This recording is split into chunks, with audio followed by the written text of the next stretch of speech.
विद्युत की नजरें पत्थर पर रखे स्क्रॉल पर थीं, जो रहस्यमयी तरीके से चमक रहे थे, जिन्हें देखकर विद्युत खुद भी हैरान था, क्योंकि उन स्क्रॉल में से अलग अलग रंग की रोशनी बाहर आ रही थी। और जिस आत्मीय शक्ति पंजे सील का इस्तेमाल बुर्जुग इप्सा ने विद्युत के सामने अब भी किया था, वो चांदी के रंग से चमक रहा था। अब आगे उस स्क्रॉल को देखकर विद्युत ने मन ही मन कहा, मेडिकल सेंटर के बुर्जुग, आखिर मुझे ये तीनों तत्व व सील के स्क्रॉल क्यों देना चाहते हैं? कहीं उन्हें पता तो नहीं चल गया कि मैं कौन हूं? लेकिन मेरी पहचान से मेडिकल सेंटर का क्या लेना देना? वही दूसरी ओर बुर्जुग इप्सा विद्युत के माथे पर दिखती परेशानी की लकीरें देखकर थोड़े परेशान होने लगे थे, और उन्हें लग रहा था कि विद्युत उन सील के लिए मना न कर दे, क्योंकि अगर ऐसा होता तो शायद फिर उनके पास और कोई रास्ता नहीं बचता सिवाय विद्युत को तीनों बड़े बुजुर्गों के पास ले जाने का। लेकिन तभी उनके कानों में विद्युत की गंभीर आवाज सुनाई दी और उनका ध्यान विद्युत यानी मेघराज की ओर गया।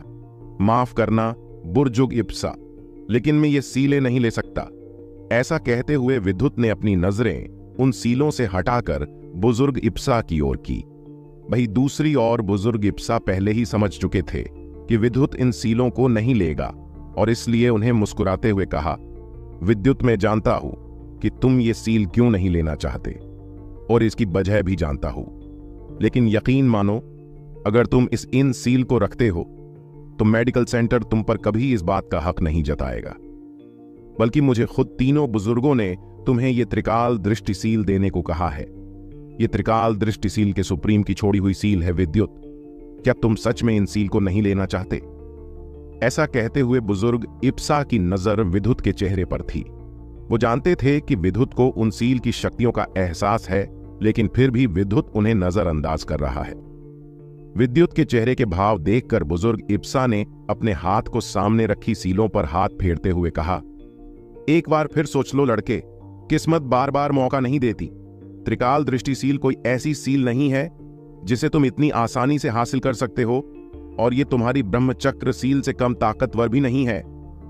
ऐसा कहते हुए बुजुर्ग इप्सा के चेहरे पर गंभीर भाव थे, जिन्हें देखकर विद्युत की आंखें हैरानी से बड़ी हो गईं।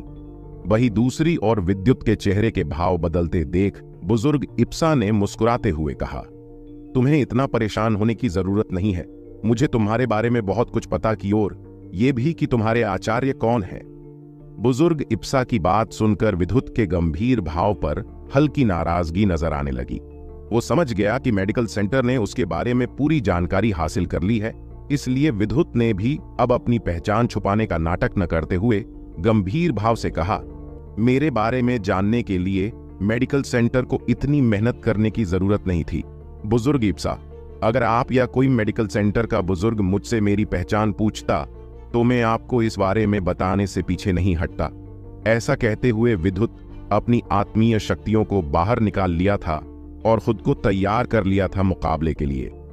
असल में विद्युत जानता था कि अब जब बुर्जुग इप्सा और मेडिकल सेंटर की उसके असली पहचान पता चल चुकी, तो जरूर उन्हें यह भी पता होगा कि विद्युत के पास एक सुप्रीम आग्नेय की आत्मा भी है, और उसके शरीर में तिलिस्मी मधु का अंडा भी है, जिसमें वो खुद ट्रेनिंग कर रही है।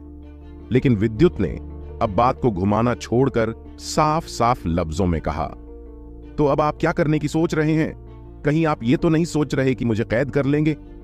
अगर ऐसा है तो ये इतना आसान नहीं होने वाला बुजुर्ग इप्सा, क्योंकि मैं इतनी आसानी से हार नहीं मानूंगा। वही दूसरी ओर बुर्जुग इप्सा ने जैसे ही विद्युत की कर्कश आवाज सुनी, तो वो समझ गए कि विद्युत मुकाबले के लिए तैयार है। इसलिए बुर्जुग इप्सा ने विद्युत को रोकते हुए कहा, देखो लड़के, जल्दबाजी मत करना करो, और रही तुम्हारी पहचान की तो भूलो मत। तुमने खुद ही अपने फॉर्म में लिखा था कि तुम मोजाका शहर से, इसलिए मैंने सिर्फ तुम्हारे बारे में कुछ जानकारी हासिल की है, इसलिए मुझे गलत मत समझना। असल में जब बुजुर्ग हेमराज और बुजुर्ग भामा ने लाल पहाड़ी पर विद्युत और गार्डियन ऑफ हेल टोली के लीडर और प्राचीन दानव दल के लोगों की बुरी हालत में पड़े शरीर देखे थे, तब उन्हें बाह पर मूल तत्व शक्तियों का एहसान हुआ, जिसे महसूस कर बुर्जुग हेमराज समझ गए थे कि विद्युत कोई मामूली लड़का नहीं है, और उसके पीछे बहुत से ताकत व लोगों मौजूद है। साथ जब विद्युत और दानव कबीले के शाहशान का मुकाबला देखा, तो उन्हें यकीन हो गया था कि लाल पहाड़ी पर हुए मुकाबले में विद्युत ही था। जिसने अकेले दानव कबीले के 10 से भी ज्यादा महाशक्ति और 2 नश्वर को जान से मार दिया था। इसलिए बुर्जुग केमिस्ट भामा ने मोज़ शहर में विद्युत के बारे में पूछताछ करवाई और तब उन्हें पता चला कि विद्युत ने महाशक्ति रैंक पर होते हुए ही एक नश्वर सम्राट को गंभीर तौर पर जख्मी कर दिया था और साथ उसका ड्रैगन कबीले से बहुत खतरनाक मुकाबला हुआ था, जिसमें ड्रैगन कबीले के लीडर को जान बचाकर भागना पड़ा था। साथ ही बुजुर्ग हेमराज हैरान थे कि उस वक्त विद्युत के साथ 3 ताकतवर लोग थे जिनकी शक्तियां बुर्जुग हेमराज से कम नहीं थीं। इसीलिए बुर्जुग हेमराज समझ गए थे कि विद्युत को अगर कोई महाशक्ति समझकर मुकाबला करता तो उसका क्या हाल होता। इसीलिए जब ये सब बातें मेडिकल सेंटर के बुजुर्गों को पता चली तो उन्हें बुजुर्ग इप्सा को विद्युत की मदद करने को कहा। हालांकि तीनों सबसे बड़े बुजुर्गों ये बात पता थी कि विद्युत उनमें से नहीं है जो जल्दबाजी में फैसला ले, इसलिए उन्होंने ने इस बारे में बातें करने के लिए बुजुर्ग इप्सा को कहा। वही दूसरी ओर विद्युत भी अब समझ चुका था कि क्यों बुजुर्ग इप्सा ने उसे तकनीक इनाम में देने वाली बात कही। इसलिए विद्युत भी अब जानना चाहता था कि आखिर मेडिकल सेंटर उस पर इतना मेहरबान क्यों हो रहा है। इसलिए विद्युत ने अपनी कुर्सी पर से उठते बुजुर्ग इप्सा के आगे हाथ जोड़ते हुए कहा, देखिए बुजुर्ग इप्सा, मैं आपकी दी इस खास रहस्यमय त्रिकाल दृष्टिशील को तो नहीं रखने वाला। और विद्युत ने इतना कहा था कि तभी उसके पीछे से एक दरदराती हंसने की आवाज सुनाई दी।